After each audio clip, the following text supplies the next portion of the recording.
আসসালামু আলাইকুম প্রিয় বন্ধুরা। আজকের ঘটনাটি আপনার হৃদয় কাঁপিয়ে দেবে এবং ঈমানকে নাড়া দেবে। একটি গ্রামের সবচেয়ে সুন্দরী নারী, যিনি আল্লাহর আদেশ অমান্য করেছিলেন, স্বামীর অবাধ্য হয়েছিলেন, তার জীবনের শেষটা কেমন হয়েছিল জানলে আপনি হতবাক হয়ে যাবেন। এমন এক ঘটনা যা পুরো গ্রামকে কাঁপিয়ে দিয়েছিল আর মানুষকে কাঁদিয়ে তাওবায় ফিরিয়েছিল।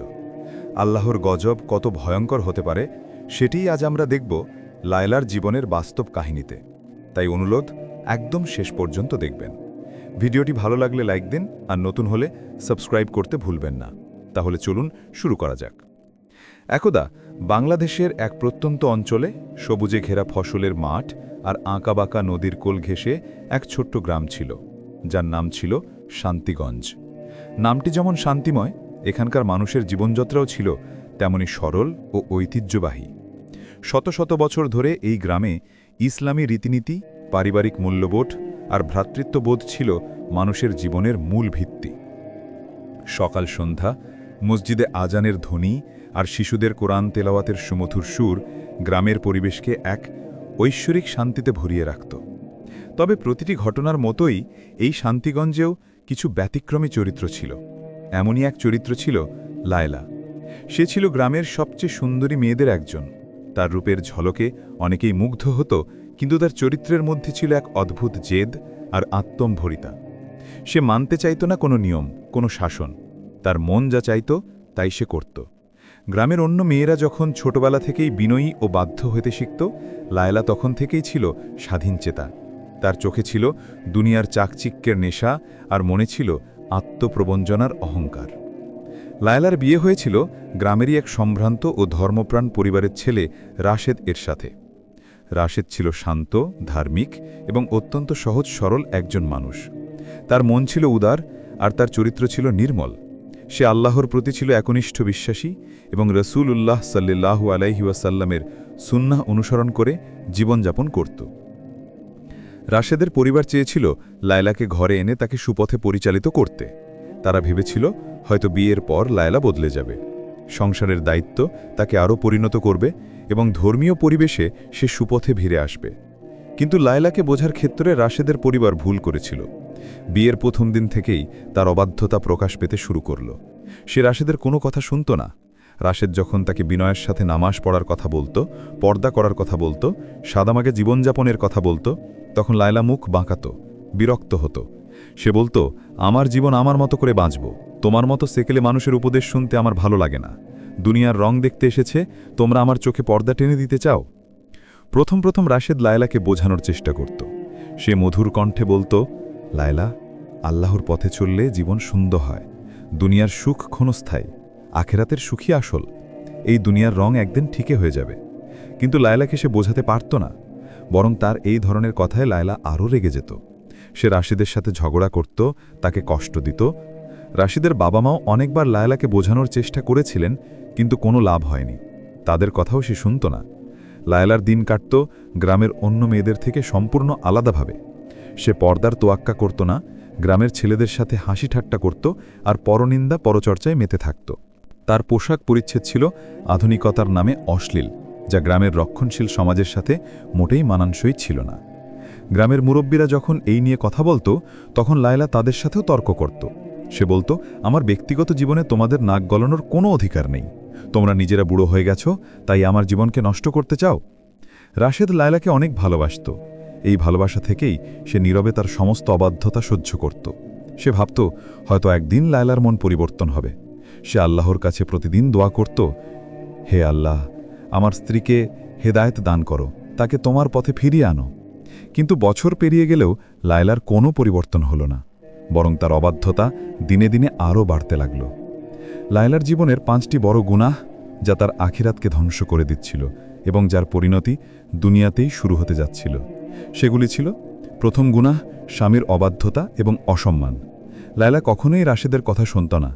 রাশেদ যখন তাকে ভালো কিছুর জন্য বলতো, তখন সে বিরক্ত হতো, তর্ক করত এবং রাশেদকে কষ্ট দিত। সে রাশেদকে সেকেলে বলে উপহাস করত। এমনকি রাশেদ যখন কাজ থেকে ক্লান্ত হয়ে ফিরত, তখন লায়লা তার জন্য খাবার তৈরি রাখত না বা তার কোনো বিষয়ে আগ্রহ দেখাত না। সে রাশেদের উপস্থিতিকেই যেন উপেক্ষা করত, যা ছিল স্বামীর প্রতি চরম অসম্মান। দ্বিতীয় গুনাহ, নামাজ ও পর্দা ত্যাগ। লায়লা নামাজ পড়ত না এবং পর্দা করত না। রাশেদ যখন ফজরের নামাজের জন্য ডাকত, সে বিরক্ত হয়ে বলতো, আমাকে ঘুমাতে দাও, এত সকালে আমার উঠতে ভালো লাগে না। সে গ্রামের অন্য মেয়েদের মতো বোরকা বা শাল পরত না, বরং আধুনিকতার নামে এমন পোশাক পরত যা গ্রামের সমাজে অশ্লীল বলে বিবেচিত হতো। তার এই বেপরোয়া জীবনযাপন ছিল আল্লাহর আদেশের প্রতি চরম অবজ্ঞা। তৃতীয় গুনাহ, পরনিন্দা ও পরচর্চা। লায়লা সারাদিন গ্রামের অন্য মেয়েদের সাথে বসে অন্যের দোষ চর্চা করত। সে মানুষের অনুপস্থিতিতে তাদের নিয়ে খারাপ কথা বলতো এবং অন্যদের কাছে মিথ্যা অপবাদ রটাত। এই অভ্যাস ছিল তার চরিত্রের এক অবিচ্ছেদ্য অংশ, যা গ্রামে তার সম্পর্কে একটি খারাপ ধারণা তৈরি করেছিল। এটি ছিল এমন এক গুনাহ যা অপরের সম্মান নষ্ট করে এবং সমাজে বিভেদ সৃষ্টি করে। চতুর্থ গুনাহ, মিথ্যা কথা বলা এবং অঙ্গীকার ভঙ্গ। লায়লা খুব সহজেই মিথ্যা বলত। নিজের দোষ ঢাকতে বা অন্যের ওপর দোষ চাপাতে সে মিথ্যা বলতে দ্বিধা করত না। রাশেদ যখন তাকে কোনো কাজ করতে বলতো, সে হ্যাঁ বলতো, কিন্তু পরে সেই কাজ করত না এবং মিথ্যা অজুহাত দেখাত। একবার রাশেদ তাকে কিছু টাকা দিয়েছিল অভাবী এক প্রতিবেশীকে দান করার জন্য, কিন্তু লায়লা সেই টাকা নিজের জন্য ব্যবহার করে মিথ্যা বলেছিল যে সে দান করে দিয়েছে। পঞ্চম গুনাহ, অহংকার এবং আত্মপ্রবঞ্চনা। লায়লার মধ্যে ছিল তীব্র অহংকার। সে নিজেকে গ্রামের অন্য মেয়েদের থেকে শ্রেষ্ঠ ভাবত এবং তাদের হেয় করত। তার রূপ নিয়ে তার মনে এক ধরনের আত্মপ্রবঞ্চনা ছিল, যে তার সৌন্দর্য তাকে সবকিছুর ঊর্ধ্বে স্থান দিয়েছে। সে মনে করত তার কোনো ভুল নেই এবং তার জীবনযাপনই সঠিক। এই অহংকার তাকে ধর্মীয় উপদেশ বা সমাজের ভালো কথা শুনতে বাধা দিত। এইভাবে কেটে গেল প্রায় 10টি বছর। এই 10 বছরে রাশেদের জীবন ছিল এক নীরব সংগ্রাম। সে লায়লাকে শত চেষ্টা করেও পরিবর্তন করতে পারেনি। তার মনে অনেক দুঃখ ছিল, কিন্তু সে প্রকাশ করত না। সে জানত আল্লাহ সব কিছু দেখছেন। সে ধৈর্য ধরত এবং আল্লাহর ওপর ভরসা রাখত। একদিন হঠাৎ করে লায়লা অসুস্থ হয়ে পড়ল। প্রথম দিকে সেইটাকে সাধারণ সর্দি কাশি ভেবেছিল, কিন্তু ধীরে ধীরে তার অসুস্থতা বাড়তে লাগল। তার শরীর দুর্বল হতে শুরু করল, মুখে কালো ছোপ পড়তে লাগল। গ্রামের কবিরাজরা অনেক চেষ্টা করল, কিন্তু কোনো লাভ হলো না। রাশেদের বাবা মা গ্রামের বাইরে থেকে ভালো ডাক্তার আনালেন, কিন্তু ডাক্তাররাও লায়লাকে দেখে অবাক হয়ে গেল। তারা কোনো নির্দিষ্ট রোগ নির্ণয় করতে পারল না। লায়লার শরীর দিনে দিনে শুকিয়ে যেতে লাগল। তার গায়ের রং ফ্যাকাশে হয়ে কালো হয়ে গেল। তার সৌন্দর্য হারিয়ে গেল। তার মুখমণ্ডলে ফুটে উঠল এক ভয়ঙ্কর ছাপ। সে কোনো খাবার খেতে পারত না, পানীয় পান করতে পারত না। তার শরীর থেকে এক অদ্ভুত দুর্গন্ধ বের হতে লাগল, যা তার আশেপাশে থাকা মানুষের জন্য অসহ্য হয়ে উঠত। এই অবস্থায় সে শয্যাশায়ী হয়ে পড়ল। তার সেই অহংকার, সেই অবাধ্যতা, সবকিছু যেন তার শরীর থেকে দূর হয়ে গিয়েছিল। সে এখন শুধু যন্ত্রণায় কাতরাচ্ছে। এই কঠিন সময়ও রাশেদ লায়লাকে ছেড়ে যায়নি। সে লায়লাকে সারাক্ষণ সেবা করত, তার পাশে বসে থাকত। সে তখনও আল্লাহর কাছে দোয়া করত যেন আল্লাহ লায়লাকে সুস্থ করে তোলেন এবং তাকে হেদায়াত দান করেন। কিন্তু আল্লাহ তাআলার ইচ্ছা ছিল অন্যরকম। লায়লাকে তার কর্মের ফল ভোগ করতে হবে। এক শীতের রাতে যখন গ্রামের মানুষ গভীর ঘুমে আচ্ছন্ন, তখন লায়লা শেষ নিঃশ্বাস ত্যাগ করল। তার মৃত্যুতে রাশেদের মনে এক মিশ্র অনুভূতি ছিল। একদিকে স্ত্রী হারানোর বেদনা, অন্যদিকে তার অবাধ্যতার পরিণতি নিয়ে এক গভীর উদ্বেগ। গ্রামের মানুষ লায়লাকে দেখতে এসেছিল। তার মৃতদেহ দেখে সবাই অবাক হয়ে গেল। জীবিত অবস্থায় তার যে সৌন্দর্য ছিল, মৃত্যুর পর তার সেই মুখমণ্ডল ছিল সম্পূর্ণ অপরিচিত, ভয়ঙ্কর। তার চোখ দুটি ছিল অস্বাভাবিকভাবে বিস্ফারিত, যেন কোনো ভয়ানক দৃশ্য দেখে তার প্রাণ বেরিয়ে গেছে। মৃত্যুর পর গ্রামের রেওয়াজ অনুযায়ী লায়লাকে দাফন করার জন্য প্রস্তুতি নেওয়া হলো। গ্রামের কিছু যুবক লায়লাকে দাফন করার জন্য কবর খুঁড়তে শুরু করল। তারা গ্রামের পুরনো কবরস্থানের এক কোণে এক নতুন কবর খুঁড়তে লাগল। প্রথম কবরটি খোঁড়ার পর যখন সেটি প্রায় সম্পূর্ণ হয়ে এসেছিল, তখনই হঠাৎ করে কবর থেকে এক অসহ্য দুর্গন্ধ বের হতে শুরু করল। সেই গন্ধ এতটাই তীব্র ছিল যে যারা কবর খুঁড়ছিল তারা দ্রুত সেখান থেকে সরে আসলো। তাদের মুখ কাপড় দিয়ে ঢাকা ছিল, তবুও তারা সেই গন্ধ সহ্য করতে পারছিল না। তার চেয়েও ভয়ঙ্কর ব্যাপার ছিল, কবরের ভিতর থেকে সাপ, বিচ্ছু এবং বিভিন্ন বিষাক্ত পোকামাকড় বের হতে শুরু করল। সেগুলো দ্রুত কবরের মাটি থেকে বেরিয়ে চারিদিকে ছড়িয়ে পড়ছিল। গ্রামবাসীরা এই দৃশ্য দেখে ভয় পেয়ে গেল। তারা এমন দৃশ্য আগে কখনো দেখেনি। একজন প্রবীণ ব্যক্তি বললেন, এ নিশ্চয়ই কোনো অশুভ লক্ষণ। এই কবরে তাকে দাফন করা যাবে না। সবাই তার কথায় সাই দিল, ভয়ে ভয়ে তারা সেই কবরটি বন্ধ করে দিল। এরপর তারা কবরস্থানের অন্য একটি জায়গায় দ্বিতীয় কবর খুঁড়তে শুরু করল। তারা আশা করছিল হয়তো আগের ঘটনাটি বিচ্ছিন্ন ছিল, কিন্তু দ্বিতীয় কবরটিও যখন প্রায় সম্পূর্ণ হলো তখন আবারও একই ঘটনা ঘটল। কবর থেকে সেই একই অসহ্য দুর্গন্ধ বের হতে লাগল, আর তার সাথে বেরিয়ে আসতে লাগলো সাপ, বিচ্ছু এবং বিষাক্ত পোকামাকড়। এই দৃশ্য দেখে গ্রামবাসীরা আরও আতঙ্কিত হয়ে পড়ল। তাদের মধ্যে একজন চিৎকার করে বলল, এটা আল্লাহর গাজব, এ নিশ্চয়ই তার পাপের ফল। এইভাবে গ্রামের মানুষ একে অপরের মুখের দিকে তাকাতে লাগল। তাদের মনে ভয়ের সাথে সাথে এক গভীর বিস্ময়ও ছিল। তারা একে একে 7টি কবর খুলল। প্রতিবারই একই ঘটনা ঘটল। প্রতিবারই কবর থেকে ভয়ানক দুর্গন্ধ আর সাপবিচ্ছু বেরিয়ে আসত। গ্রামের সমস্ত মানুষ এই অলৌকিক ঘটনা দেখে হতবাক হয়ে গেল। তারা বুঝতে পারল এটি কোনো সাধারণ ঘটনা নয়।